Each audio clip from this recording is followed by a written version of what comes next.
Ginarespeto ni Defense Spokesperson Michael Powa ang Senate Impeachment Court sa nangin o kung sa mangin desisyon sini kung naguba balas ang depensa ang testimonya ni NBI Director Melvin Matibag o kung wala. Ini ang nangin sabat ni Powa kay House Prosecutor Representative Terry Ridon nga hindi anay maghalin sa pwesto si VP Sara Duterte bangod pakadto pa lang sa exciting part ang trial batok sa iya. Ginalauman man nga pagatalakayo ng mga financial records sang vice-presidente. Payag pa ni Powa, mayaras ang kinamatarong ang prosecution sa ila kaugalingon nga perspektibo na nangod sa dalagan sang kaso. Apang ang impeachment court sa gihapon ang may ulihing nga desisyon kung paano nila paghahatagan sang importansya ang testimonya ni Matibag.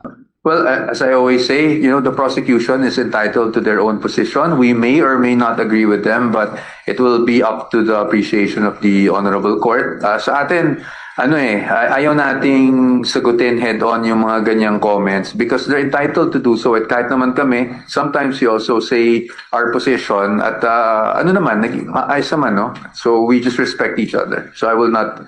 Sa akin, if that's their position, that's their position. Siyempre sa amin, meron kaming targets and sa tingin namin, na-achieve namin yung targets namin. Now, whether yung natibag or hindi natibag, it will depend on the court.